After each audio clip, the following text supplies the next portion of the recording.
Welcome back to Fox Recaps.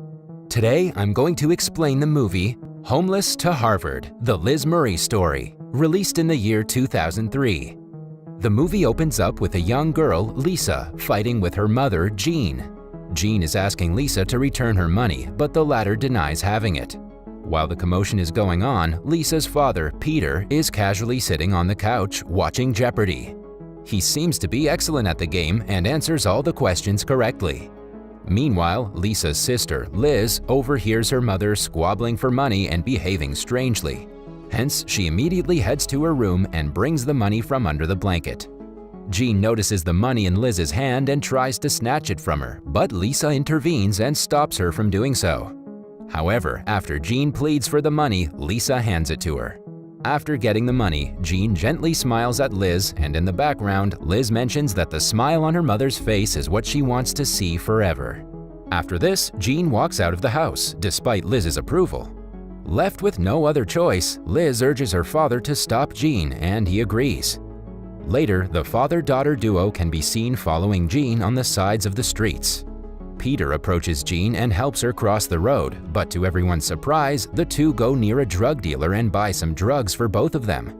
Liz is shocked to see this, but believes that her parents' needs are much more important than hers. The next day, police officers arrive at Liz's house and take Jean away. Liz tries to stop the officers, but to no success. As Jean is suffering from schizophrenia, she shivers while the officers put her in the ambulance. Liz also tries to enter the ambulance, but one of the officers takes control of her and pulls her back. In the next scene, Liz is at her school, which she attends very rarely. She doesn't like being in school and interacting with other kids. Because of her family conditions, she often takes showers, and as a result, her classmates tease her for stinking. Despite all this, she gives a test in her class and scores a perfect 100. Her teacher is surprised to see that and hands her a few clothes, suggesting she come to school regularly.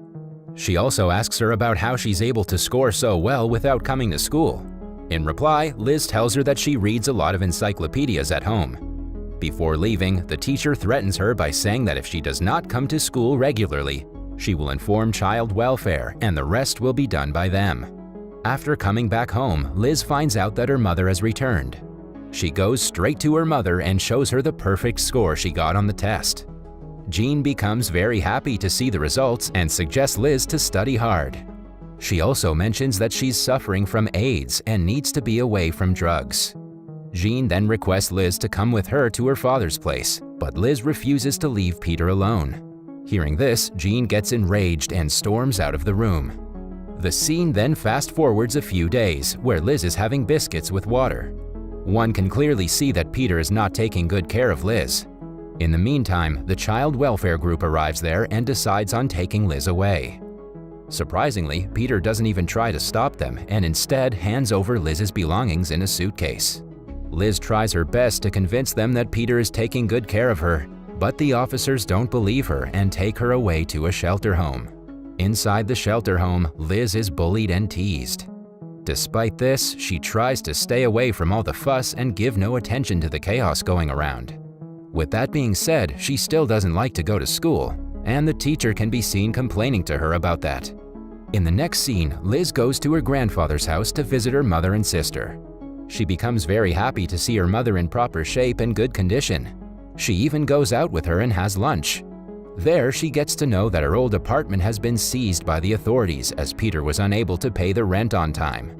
Hearing this, Liz returns to her old apartment and tries to find her encyclopedias, but is compelled to return back empty-handed. Following this, she decides to start a new chapter of her life. In the next scene, Liz can be seen at a new school with Jean asking her to study well for her future. After Jean leaves, Liz goes to her classroom. The teacher calls her by the name Elizabeth, but she retaliates by saying that she doesn't like being called by that name. Everyone in the classroom laughs at her answer, but surprisingly, a girl named Chris supports her. After the class, while Chris and Liz are walking home together, they start bonding by playing with mud and throwing it at one another. Later that day, Liz invites her school friends to her grandfather's place, knowing that he would be out till 6 p.m. When the group is enjoying themselves, Jean arrives at the door drunk. Liz immediately opens the door and takes her inside the bathroom. Her friends make fun of Jean, but Chris asks them to behave and leave. After this, Liz gives her mother a proper bath and puts her to bed. Just then, Chris approaches her and reveals about her tragic childhood and how she was harassed by her father when she was just 7 years old. Hearing this, Liz asks Chris to stay with her at her grandfather's place. Unfortunately, Liz's grandfather arrives there and chases Chris away. Liz tries to make him understand that she has no place to go, but he doesn't listen and pushes Liz. Because of this, Liz decides to leave her grandfather's home and accompany Chris. In this way, Chris and Liz leave their respective houses at the age of 15 and start living on the streets and metro stations. Soon they start begging for money. Sometimes they also sneak inside their friends' houses and spend the nights. As the duo becomes more desperate for food, they even start stealing grocery items from supermarkets. After spending some days alone, Liz reveals that the outside world is cruel and her home is where her mother is. She comes back to Jean and helps her change for bed. When Jean inquires about where she's staying, Liz reveals that she's been staying with her friends because her grandfather hit her and she could not stay there anymore. Although sad for her daughter, Jean suggests Liz to continue going to school. After Jean falls asleep, Liz walks out of the house and again starts living with her friends. One day, Liz stops at a bar where Jean often visits. After not finding Jean there, she presumes that her mother has finally quit drinking. However, a stranger approaches her and informs her that Jean has passed away 2 days ago.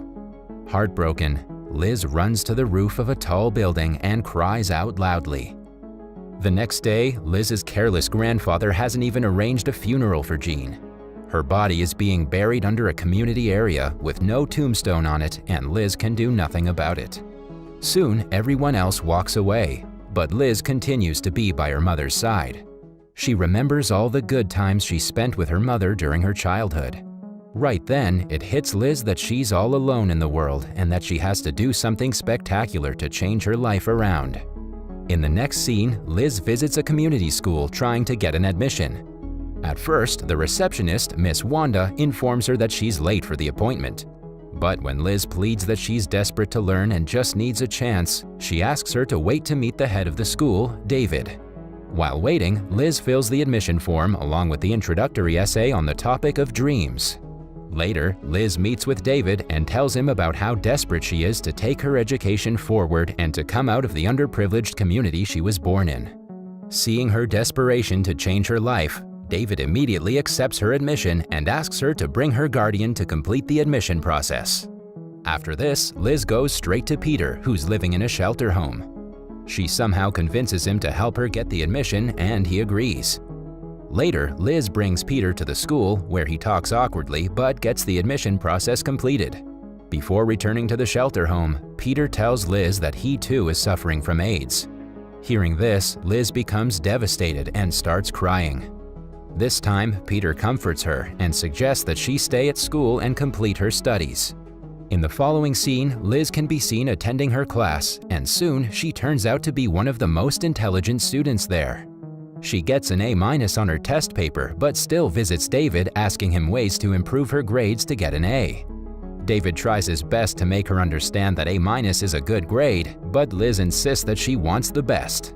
Liz then starts taking more than 10 classes a day so that she can complete her high school studies before 21. She stays at her school till 11 p.m. and continues reading.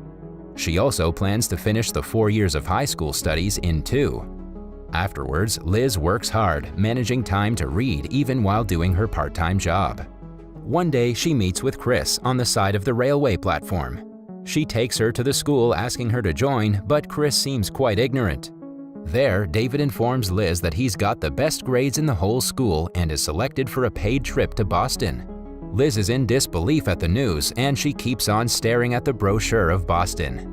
In the next scene, David takes his students to Harvard and shows them the places around. Liz is astonished to see the place and the students there.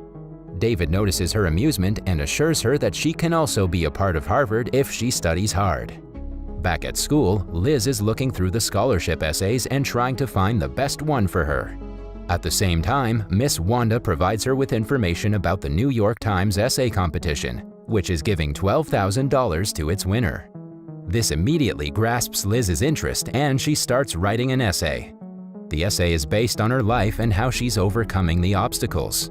After a few months, Liz asks Miss Wanda to put a stamp on her essay for the New York Times. Miss Wanda asks her about why she's late to post the essay. In reply, Liz tells her that she was waiting to turn 18 so that she could live an independent life and get no trouble for being homeless. Miss Wanda immediately stamps her letter and a delighted Liz rushes to post it. Shortly after, Liz's essay gets selected and she's called for the interview with the New York Times. As she has no formal dress to wear, Liz visits her sister Lisa and requests her to provide some decent clothes for the interview. Lisa also seems to have poor eyesight like Jean and struggles to even open the door. Despite this, she provides Liz with her overcoat and wishes her luck.